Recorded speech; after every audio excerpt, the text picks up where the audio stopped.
Hello, St. Anne Parish, and welcome to this week's Quick Things, which is primarily a conversation. But first, a few reminders and some bits of news in the parish. A reminder that our Share Sunday collection for February continues this week, and especially on Sunday, requesting non-perishable food items for Salvation Army here in Wausau. That's what they're asking us to contribute. You can bring those donations of non-perishable food items along when you come to Mass on Sunday, or drop them off at the gathering space during the week. A bit of news, kind of updating. I think in last week's Quick Things, I announced that our second group of parishioners who will be welcoming a second Afghan refugee family, that they were scheduled to welcome that family, a mother, a father, and a one-year-old child, at the airport in Green Bay last Thursday around 9:45.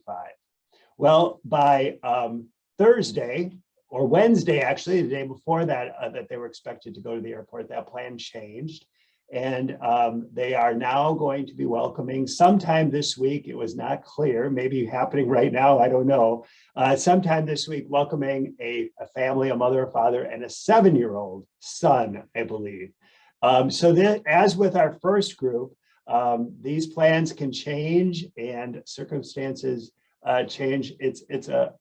And so anyway, thankfully our group knew to be flexible from the first experience, and that's really the reason that a second group realized that this was a possibility, because they learned from the first group, and the first group will help to guide them and encourage them and maybe complement their specialties or their circumstances as we go along. So again, we look forward to sharing more information about that second Afghan refugee family coming to Wausau and being welcomed by our parish. If you want to know more about the refugee experience, if you didn't see the Quick Things video and conversation of a couple of weeks ago, the link to that is included. Well, the link to that is at saintanneswausau.org/welcome. And then also a reminder of our upcoming youth mission trip. So teens who are interested in that, or others who may want to encourage them, please be in touch with John Schmidt of our staff. There's a link to that in the email and at the website. And then also our Sunday scripture discussion that is at 7 p.m. on Tuesdays in the gathering space. I think that takes care of the announcements. The conversation is with folks from Ellis Construction. Well, our construction moves ahead really very, very dramatically, as you can see in the pictures that we post on the website and the video that we've shared here in the Quick Things, although there's not a Quick Things video update this week. But as you can see, things are happening very noticeably in church. But we kind of thought it would be good to just step back a little bit and learn a little bit, be reminded of the process that led to where we're at, and just to kind of talk a little bit about the design process that was carried out at Ellis Construction by Jeremy Clement, Andrew Helverson, and Sua Chang, who were part of that design process. So I'm talking in this conversation with Andrew and Jeremy, and a little background as well in the conversation about Ellis Construction itself, which has a very interesting origin story. So some important information as we move ahead, kind of looking back a little bit, is where we've been in this reimagining process in this week's conversation. Our conversation today is with Andrew Helverson and Jeremy Clement from Ellis Construction.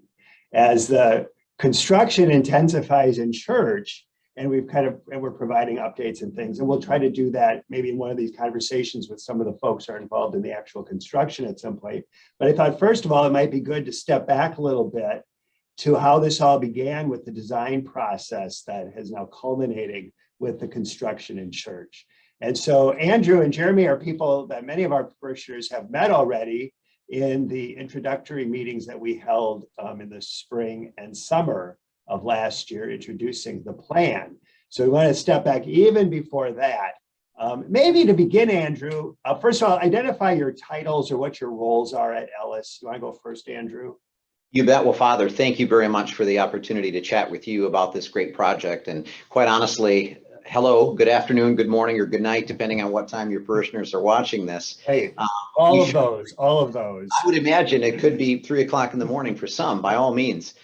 But really, thank you for getting a chance to be able to share our views and really our reflections on the entire process. It's been great. As Father said, my name is Andrew Halverson. I'm the Executive Vice President and co-owner here at Ellis Construction, and I'm also serving as the project executive for this project. And I am Jeremy Clement, and I am the architect for this project. The one who had the imagination. Well, one of many. One of many. So Andrew, tell us about Ellis Construction. Sure. I think it has a fascinating story. Well, I appreciate that. We were founded in 1932 by 4 Swedish immigrants during the height of the Great Depression.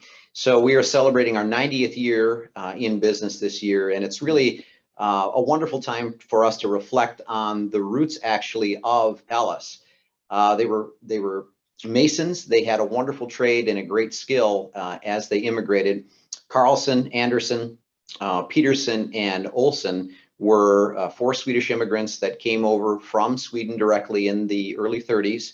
As the company progressed, it really started as Ellis Stone Construction Company. And even many in Wausau would remember we had an office in Wausau for many years, but we were referred to as Ellis Stone for a very, very long time. And only about 6 or 7 years ago, we transitioned into a doing business as approach to our title being Ellis Construction. The derivation of Ellis Stone really is there's no Ellis family. There was no Mr. Ellis Stone. There was a small town just east of Stevens Point called Ellis, where the founders leased a quarry, which was about 10 acres, where they started cutting sandstone, or what was known as Ellis stone. As they advanced, they did significant amounts of masonry for churches, schools, really. So the religious connection to Catholicism in particular, and the number of Catholic churches that Ellis has done really ranks probably 70 or 80 that we've touched throughout Wisconsin, including the Cathedral of the Workman St. Joseph in La Crosse, the home diocesan cathedral. So we really started as specifically a masonry company as we advanced through the 40s and 50s. And in 1951, the first general building contract was awarded to Ellis, which was for the Wood County Highway facility in Wisconsin Rapids. And as we advanced through the 50s and 60s, the company continued to grow, really establishing stronger roots as a general contractor. We started our design build services in the late 70s and early 80s, meaning that we have our architects right here on staff. We design the entire project as well as construct the project. So as we move forward through the 80s, 90s, and today, we really find ourselves as a moderate sized construction management firm, general contractor, as well as design builder as we advance. So myself, Eric Carlson, we represent the officers of the corporation. There are 4 other partners: Steve Chizzo, our Director of Architectural Services; Tim Kreft, Brandon Coles, and Patrick Pierce, Estimating and Project Management, respectively. So it's a great team. We each have our own areas of focus, and we're just thrilled to be a part of this project, kind of taking us right back to our connection to Catholicism specifically, and churches as well. Well, and you have a connection to St. Anne's that I'll get to in a moment, but Eric Carlson, who you mentioned, is a grandson of one of those founders, correct? Exactly right. And Helgi Carlson, our current president's grandfather, Right. was the head mason on St. Joseph the Workman Cathedral in La Crosse. Okay. Helgi gained national notoriety specifically because of the masonry work associated with that cathedral. So we're very, very proud of that history. Cool. And you and Ellis did the renovation, the construction work of the 1986 renovation at St. Anne's. Yep, that's exactly right. In fact, as you well remember, Father, here in our main conference room, we had photos of that project here on our walls for many, many years. So it was a unique project. It was very interesting at the time based on the design. But as we all know, designs have their period in time, and times change. And I think other additions and things warrant changes or modifications as well. And that's kind of what happened here. Was the addition of the font made a huge impact on what we would do going forward. So it sure did. Yes. Yep. And so that's a good lead in then to talk a little bit about our project.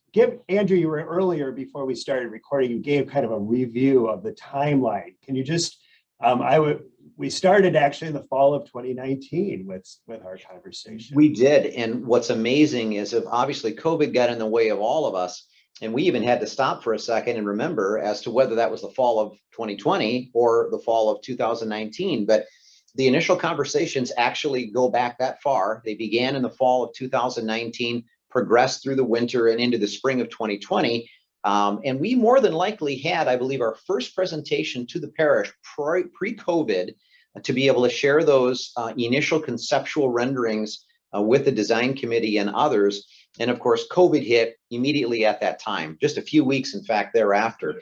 And it gave all of us a pause. The project really went on hold for many, many months. In fact, I don't think, Father, that we really circled back around until early 2021 to start these conversations again, if memory serves me correct. If even, it might have been almost a year, because I think we met again in like March or April of 2021. Sure. And right, you had presented to the pastoral and finance councils. We offered some input to tweak things, and we had a meeting scheduled in like March 23rd or something like that. I was going to go see the bishop that week, and then everything just ended and was just put on hold for a year, essentially. It was, exactly. Yeah. And obviously the world certainly changed a great deal in between, but it was so wonderful to be able to get back together and pick up where we left off and really continue the reimagining process for what is going to be just an unbelievable, wonderfully worship-centric area once we get through the process. And I think that was what was so wonderful, is to have this reimagining became one of the first projects that we started back up post-COVID for us, also here with Ellis. Yeah. So the excitement was certainly there, not only in wanting to get back to a sense of normalcy and have projects move forward as they had for so many years prior, but it really was wonderful because it allowed us to see what really could be in that environment. And I think that's what's most exciting about this project, is the way in which it really reshapes the entire nave. Mm-hmm. And so that all began with the reimagining team that we had here in the parish. We visited different churches. We first of all began by studying the bishop's document, Built of Living Stones, looked at the ideals that are put forward, looked at the situation or the reality that we have in place. So obviously we weren't talking about any additional construction. It was working with what we have and looking at what was done, looking at the origins of our church in 1950, what was done in 1986, the addition of the font in 2000 or 2001, and then figuring out how to make sense of all that. And that's where you come in, Jeremy. So maybe you can recall, I mean, how we began this process and how you began to do the work of reimagining our church. Yeah, and it really all starts with yourself and the parish, the direction that you had given, and the principles that you had laid out early on, to know where we were headed. And from there, it's really a matter of just listening to the client and trying to essentially just put their thoughts into the design. So sometimes people aren't necessarily able to easily convey what they're looking for, but that's where architecture is almost a little bit like a therapist in a way, where you have to understand what the people are looking for that end product. You know, the old adage, God gave us two ears and one mouth for a reason, Father. And in this case, sitting back and listening is so imperative for the design process to really fulfill what the maximized program is and what the goals are of the owner. We were just at a potential client, Jeremy and I, just a couple days ago, and there were three folks that we were talking to, and two of them apologized because they almost felt uncomfortable about the way in which they were trying to describe what they wanted to see. And what's really one of the most vital elements, I think, of the design process is being able to hear some of those core words that are used by individuals to design, or at least to project what they feel the design should look like, how they articulate what their vision is, and listening to those key points. Always light, bright, white, use of natural light, and how that affects what the space eventually turns into. And in our case, what I'm most proud of, honestly, of this entire project, and everyone will get a chance to see it certainly once it's finished. But anyone that reads through what the guiding principles are as it relates to the foundation of our goals for this design, anyone that stands back and looks at what we will have accomplished when this is built will see each and every one of those prioritized and how we made sure that everyone was together. The focus of the altar, and specifically the crucifix, the continuity of the space, and especially the processional importance of knowing what those processions need to feel like vis-a-vis the corpus. I think everyone will be pretty excited about that. I think we accomplished that. As well as making sure that we are addressing those accessibility issues, and making sure that, you know, as the congregation ages, that they are still able to enjoy the space and not feel as though they're kind of stuck in a corner or something, that they have full access. Exactly. And those obviously were priorities of the project from the beginning. One of the things you had said, Andrew, that I was just going to respond to, and now I can't remember what it was. Oh, well, in terms of just the engagement of the font and the altar. So that was probably the primary goal that we had, was to accomplish that and to identify the primary focus of the altar as you entered the church. So the font is right there if you're coming in the main entrance, but then to recognize the altar as the primary focus beyond the font. And I think clearly the plan and the product will do that. One of the go ahead, Andrew. Point of a conversational piece that I wanted to bring up here today as we're talking about this. I think a lot of the parishioners know what the original church looked like, but I would imagine many of them don't. Right. And I think a lot of folks don't realize that the original church entered from the east. The altar and the worship space was on the west side, where the font is today. And as you look at how those additions were placed to the west for the main entry area, as well as the church offices, you really created, in essence, a complete, well, at least a 90-degree turn. Yeah. But it really changed the feel of the space, because the space still wanted to almost look and feel as if it should be oriented that way, but yet it really wasn't. So the main entrance, of course, with folks coming into the church from the west, progressing past the baptismal font, but yet having to take that sharp 90-degree turn to orient themselves to the altar, really created a disjointed element to the space. And I think we've definitely done our best to change that. Well, and as I said in some of the presentations that we had, that the construction of the font in 2000, that addition, and then the font being placed where it is, that really was a game changer and would determine what would happen going forward. Because again, if the altar is going to be the primary emphasis beyond the font, then that kind of makes it clear how that would be structured. It was indeed cast in stone, Father, that is for sure. Yeah, the font is not movable, as we know, or at least, well, not within our means in any way. One of the distinctive features of the new space, the new design of the church, will be the cross at the east end, with kind of these. How do you describe where the windows are in that, Jeremy? Would they be framed with it? The windows frame the cross in a way? Yeah, that's a great way to say it. Yeah, I would say they frame it in a way. I mean, they kind of support or accentuate the cross, and where that originated. Yeah, so that's what I wanted you to tell about. Where did that come from? Yeah, that's an interesting story. Yeah, so a lot of parishioners may not even know this because of the main entry being on the west, with a secondary entry being on the south. There weren't a lot of people that were probably used to coming in on the east, but outside the building on the east end, there is a stone cross. So the idea then became pulling that cross into the building, and then it really became more of a question of what do we want that cross to be, whether it be stone, wood, and it kind of mimics that exterior, pulling it inside. And then you have that, the framing and accentuation of the cross by the small stained glass windows, which otherwise were hidden. Hidden, very Yeah. much so. Yeah. Very much so. Underutilized for the beauty that they really can create in their current state. Mhm.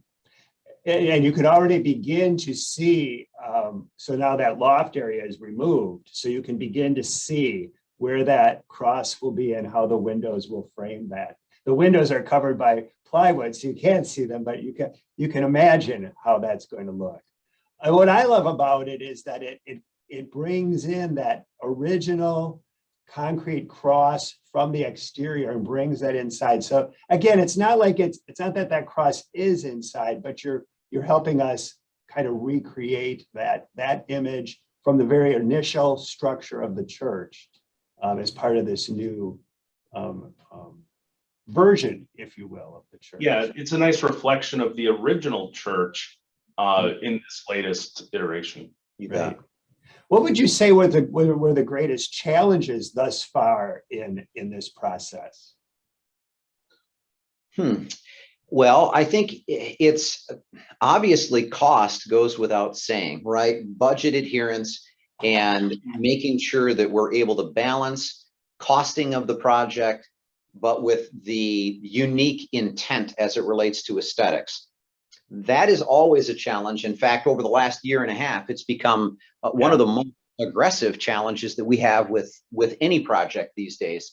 Budget was always a concern for every project for the last 100 years. The last year and a half has presented lead time concerns as well as overall pricing increases that really created a challenge when you wanted to try and incorporate slightly more unique finishes. Most of the time, unique finishes, of course, are going to be coupled with higher prices. That was certainly one of the more unique concerns. However, finding a way to make sure that we could add light into what is currently a very dark space. You wouldn't think that naturally, but of course, all the parishioners that have celebrated in this space previously realize that even on the brightest of days, that is a very, very dark environment. And by maximizing the use of bright colors, by using a higher K-value LED light fixture for the new environment, really will, I think, create a wonderfully well-lit space. So that was certainly one of the challenges. But we also have a very strange ceiling. I will say strange ceiling because it is not. In the past, you've called it distinctive, Andrew. Distinctive, yes, very, very Yes. distinctive. That's Maybe right. strange is a bit heavy. But ultimately, what's unique about it is that it isn't centered in the room. And it doesn't create a sense of symmetry, which is always an architectural challenge. Do you use the center point or do you keep your focal point off-centered? And in this case, the corpus and the cross is indeed off-center because it looks, I shouldn't say that. It is actually centered for the aisle, Right. but has almost an optical illusion because of those two varying heights of the ceiling that it isn't, which was a unique challenge. And within that false ceiling, the HVAC elements of it needed to be watched fairly carefully as well to ensure that we've got quality air distribution for the new space. So in saving money by not removing that structure, it did create a little bit more of a unique approach for the engineering team to make sure that the HVAC distribution is going to be correct for the space.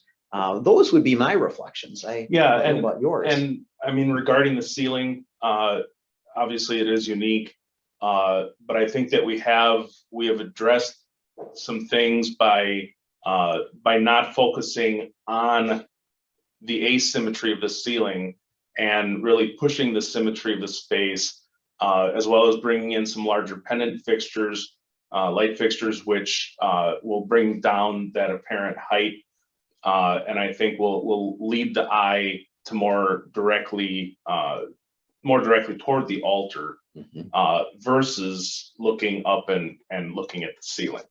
Right. You mentioned how dark the church was before, Andrew, but I think once you're familiar with a space and it's where you go to mass every Sunday, you don't notice that. It just becomes the norm. Because That's true.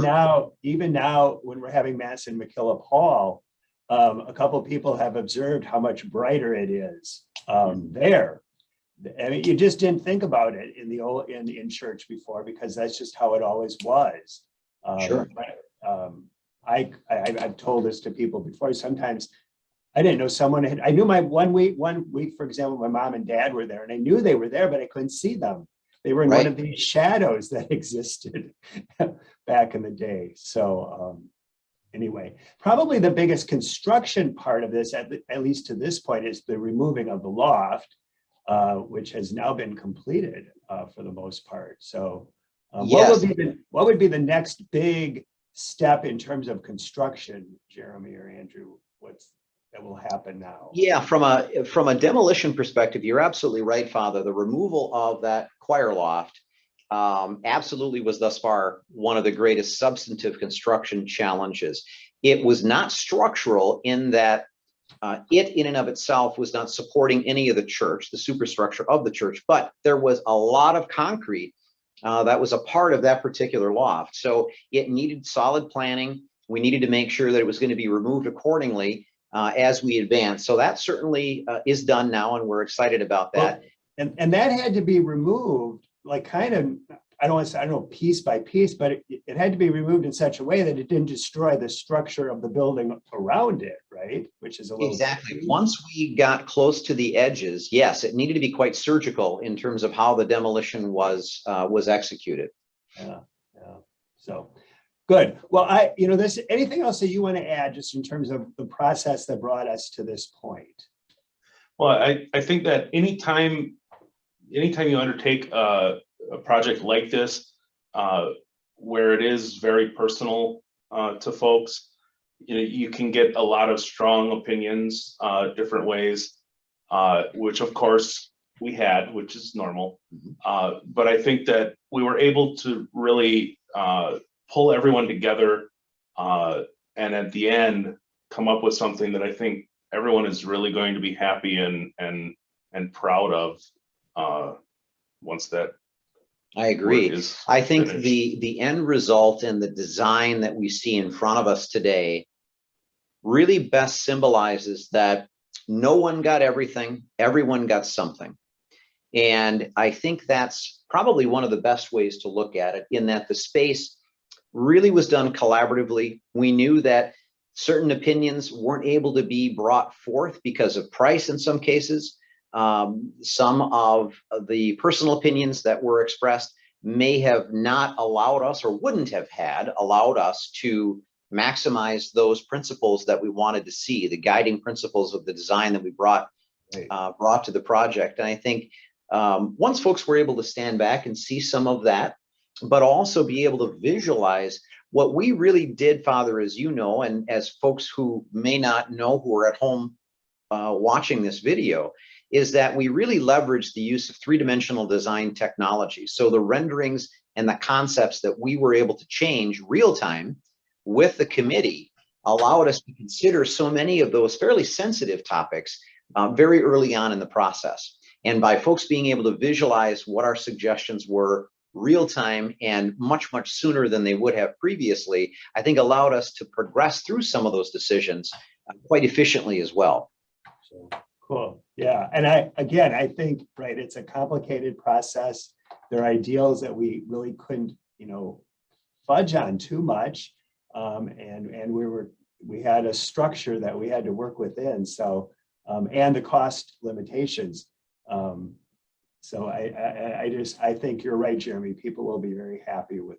I hope people will be very happy. I look forward to being very happy with the church that we have when this is done. We should mention also Sua Chang has been part of this design process, an important component, or important player Very in this much process as well. Was the one, and really is our primary design specialist for our three-dimensional design software. And Sua did a wonderful job, and also was the primary contact on the finish selection for the interiors. He really did a good job. Right.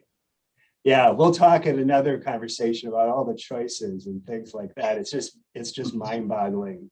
And I need to talk to Jeremy about one of those things when we're done with this conversation about lights in church. So we'll get to that.